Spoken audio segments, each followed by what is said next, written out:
I just got all these peaches from one tree in my mom's backyard and find out what I'm excited to do with them.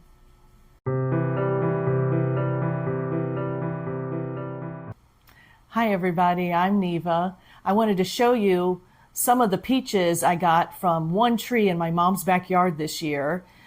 The tree had so many peaches on it that it split in half, and so we had to salvage what we could. And this isn't even a quarter of what she had on the tree. It just had so many. So I've decided to make a peach cobbler and to dive right into that, and I'll show you guys how I'm going to do that. And then with the leftover peaches, I thought it would be a good idea to freeze the rest for smoothies. And to get started, I wanted to show you a sample of me cutting up the peaches. First, I would take the skins off, and again, these were salvaged from my mom's tree, so we had to pick them a little bit earlier, and normally they would be bigger. So the smaller ones were in the best shape, and so it's harder to cut a smaller peach, I definitely found out. So here's just a sampling of me doing that. Okay, everybody, let's get started with it. So for our peach cobbler, and I'm going to use a lattice top on this one, I'm inspired by a recipe I found in a Southern cooking recipe book that I'm sad to say has lost its cover, that I've used it so much. I've had this for over 20 years and have had so many wonderful recipes from it. So I've done a little bit of personal tweaking, but I'm roughly following this recipe. So to get started, this recipe calls for 8 cups of fresh peaches sliced and about 5 pounds. Here because of the size of my cooking container, my casserole dish, I'm going to be using 11 cups I measured out. So we're first supposed to mix the first 4 ingredients into a Dutch oven that we're going to cook on a stovetop. So here go the 11 cups of peaches I've measured out. And I've cut and sliced all of those. The next ingredients, 2 cups of sugar. So I'm going to use that. And this is going to make a syrup. And while the syrup is kind of marrying together, we will make the crust and heat that in the oven. And the next ingredient, 3 tablespoons of all-purpose flour. Because I have a few more peaches, a couple more cups than the recipe calls for, I made it 3.5 tablespoons. I'm just going to sprinkle that so that it'll mix up. A half teaspoon of ground nutmeg, and then my tweaking, I've added a half teaspoon of cinnamon. So I'm just going to dust this over the top, and it says to mix all these ingredients together, and then we'll let it kind of sit and make its own syrup. And the way the sugar coats the peaches is so fun. Really getting the cobbler ingredients going now, you can tell. And I do love how the nutmeg really enhances this fresh peach flavor, plus the little bit of cinnamon. Okay, the next step, the pastry that's going to go in the bottom of our cobbler. So let's get started with this, and you'll have to bear with me. This can take some managing. So I'm trying to go for kind of a rectangular shape, and they said to make it an 1/8 inch thick. So that's pretty thin, 1/8 inch thickness. And I do actually enjoy making homemade pie crust when I can. I love Whole Foods pre-made pie crust that come in the little aluminum shells. Those are really delicious. I do that a lot at the holidays when it's just too much to make your own crust. But when you can, it can be fun and rewarding. I'm certainly no professional, just a home chef.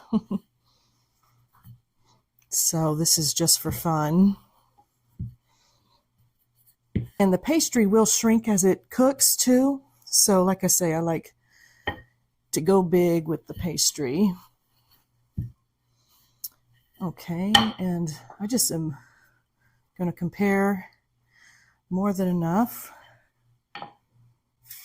Okay, after I got the crust into here, I poked some fork holes into the bottom and then put some aluminum foil.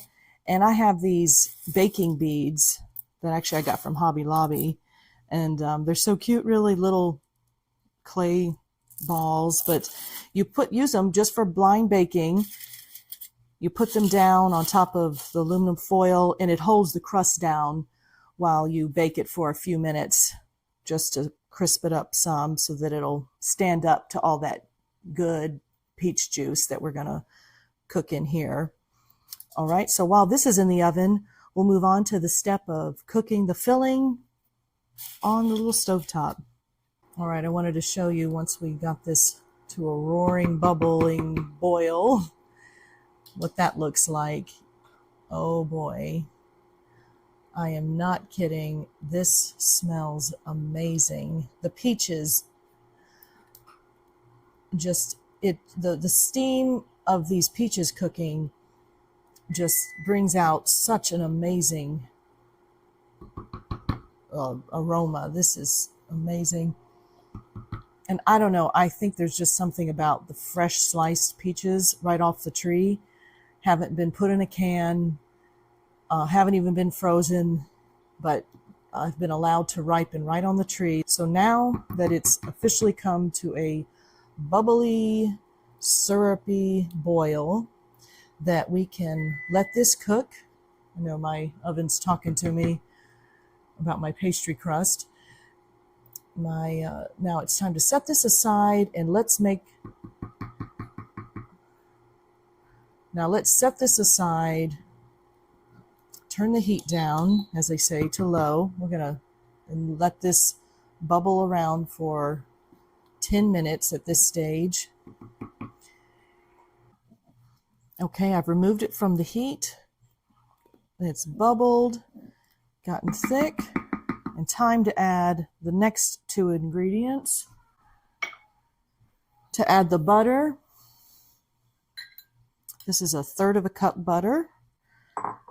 And then this is 1 teaspoon of vanilla extract and 1 teaspoon of almond extract. So I'm just going to get the butter in there. It says to add these once you've got the mixture out of the heat. Well, once this butter melts, then I will set this aside and we'll make the lattice. And then we'll be ready, finally, to add the filling. And then we'll top it with the lattice. And then finally into the oven. This recipe is worth it for these fresh peaches. Okay, and the recipe actually says to take the last section of dough and to roll it, flour the surface, roll it out to make the topper. And I'm doing a lattice top. So either way, you'd have to roll it out if it was a single whole crust or lattice. I just think the lattice is so fun with a cobbler that you can see the fruit and the bubbling filling. I think that's really delicious looking. I like to trim off, kind of square up the edges so that they're in nice straight lines. So I just take this raggedy edge here. See, even on these. Sorry for the wasteful pie dough. Actually, when I was a little girl, my mom would take the edges of pie crust, roll them in cinnamon and sugar, and then twist that up and kind of bake that up separately on a cookie sheet. And that was a nice treat with the extra pie dough. So that's something that you could do with the extra edges if you don't want to waste them. Or if you have tiny little cookie cutters, sometimes the kids enjoy, you can make little shapes with the extra pie dough. And they enjoy that. And add that on top. Or just bake that separately as a snack. And almost there. All right, it looks like my edges actually got a little browner where I had a foil going this way and that way. And I would recommend with the blind baking to put some extra foil pieces here to fit over these parts. And that's a good lesson of why every piece needs to be covered, because these are actually still nice and tender, but the parts that were not covered by foil, and that's my mistake, did get extra brown as opposed to the ends that were covered in foil. So that just goes to prove it does make a difference. All right. So what I'm going to do, start going this way, and I'm going to let this overhang and we'll cut it away before we bake it. And these pieces, they feel like, if you ever make homemade noodles, right now it's what they feel like.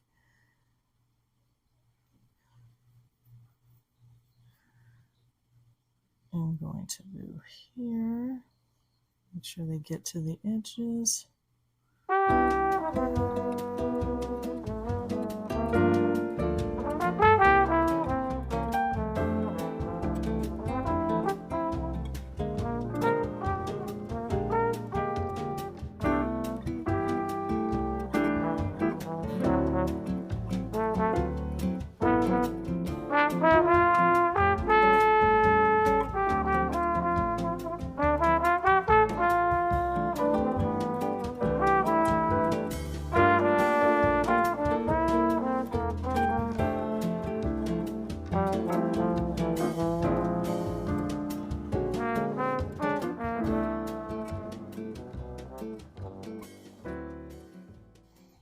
Okay, and I do promise that this extra step of the foil is worth it, because whenever I haven't used foil around the edges, I don't know, it just browns way too hard. So this is the foil that I used, like I said, for the blind baking part, and I kind of fold it where I get a line. I'm cutting these two pieces in half, and it happens to be a great size, and it's okay if it's kind of like overhanging like that, just so that it sticks on. That kind of, I have these handles here that help, I can get a little bit better grip. And come around, I'm going to kind of squeeze into these handles I have there, and then it's like you can't just press down, you have to be gentle. And to keep it happy, you have to be gentle. Now, finally, into the oven. So here I've just taken it fresh out of the oven, and you can still see the bubbles still popping up, hot as lava. And this pan is extra thick, not like a traditional 9x13. So with so much filling, I think I've overcooked it a little bit around the edges. And in the middle, I put a piece of aluminum foil. After the beginning, I saw it was starting to brown extra on top. So I actually put aluminum foil over top, and after I noticed it was starting to burn initially. But so a little bit of trial and error here with the crust, but I think it'll taste really good. So come, let's have a tasting. All right, time to serve. Whoa, it's gonna be really hot. Ooh, get some of this crust down there. And couldn't wait for it to completely cool. Sorry, guys. We're just digging in. Hopefully it'll cool enough by the time we get it into the bowls. And that's good enough for a sample. All right, we'll go to the table and taste it. Well, sweetie, you ready to taste it? Yes, I am. All I'm right. ready to go. Long waiting. No, it's delicious. Well, don't get to taste that every day.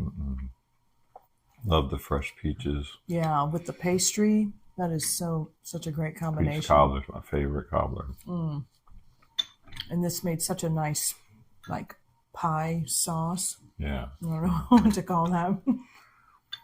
Well, we wish you guys could taste some with us, have a bowl with us, and we just hope that this is encouraging and comforting to you to watch, and we appreciate you guys, all of you who are watching and subscribe. Yep. Like and subscribe if you like this content. And there'll be more recipes of our family favorite recipes to come. Blessings from the comforts of our home to yours. Bye. Bye, everybody. See you later. Can't wait to